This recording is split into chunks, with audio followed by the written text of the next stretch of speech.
Di dalam benak saudara sampai saudara membuat skenario bahwa terjadi tembak-menembak itu apa alasannya? Saya memang salah yang mulia. Bukan, saya nanya dulu, gini salah nanti dulu. Iya.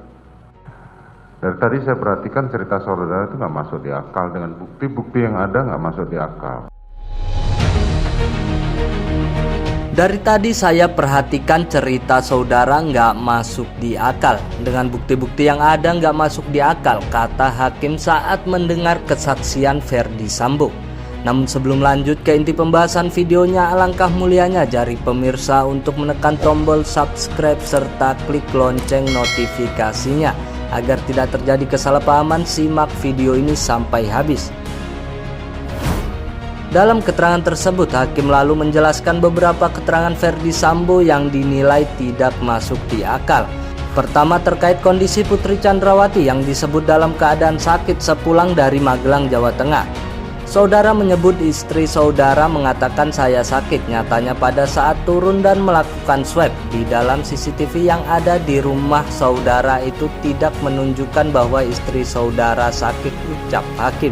Dan walaupun toh sakit, dia cukup untuk ukuran saudara, cukup untuk punya uang pergi ke RS, itu yang pertama, sambung hakim. Hal kedua yang tak masuk akal dalam keterangan Ferdi Sambo adalah dirinya mengatakan tidak mengetahui dengan siapa Putri Chandrawati akan isolasi mandiri di rumah Duren 3 Jakarta Selatan, yang juga merupakan tempat kejadian perkara penembakan yang menewaskan Brigadir Nofriansah Yosua Huta Barat atau Brigadir J. Itu satu hal yang tidak masuk di akal. Kenapa tidak masuk di akal? Ketika mereka berangkat dari Magelang itu ada Kuat, ada Eliezer, ada Susi dan istri saudara. Di belakangnya baru ada Ricky dan Yosua, jelas hakim. Pada saat hendak meninggalkan rumah Saguling untuk isoman, istri saudara didampingi oleh saudara RR, JKM dan RE tanpa Susi. Jadi sangat lucu kalau saudara nggak tahu siapa yang mau diajak. Itu kedua, sambung penjelasan hakim. Kejelasan dari keterangan Ferdi Sambo selanjutnya, dirinya mengatakan akan bertemu Brigadir J pada waktu malam hari setelah sepulang dari bermain bulu tangkis bersama rekan polisinya. Disebut ada kejanggalan dari keterangan Ferdi Sambo tersebut, sebab keterangannya itu berbeda dengan keterangan dua ajudannya, yaitu Prayogi dan Adzan Romer. Kemarin Prayogi, Adzan Romer dan Patwal itu tidak mengatakan bahwa kejadian seperti itu. Sangatlah janggal keterangan saudara dan fakta-fakta yang ada.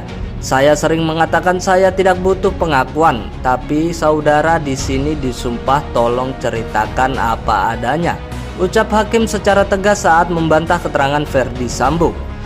Dalam kasus pembunuhan berencana terhadap Brigadir Nofriansah Yosua Huta Barat, jaksa mendakwa Ferdi Sambo terkait peringatan proses penyidikan pengusutan kasus kematian Brigadir J.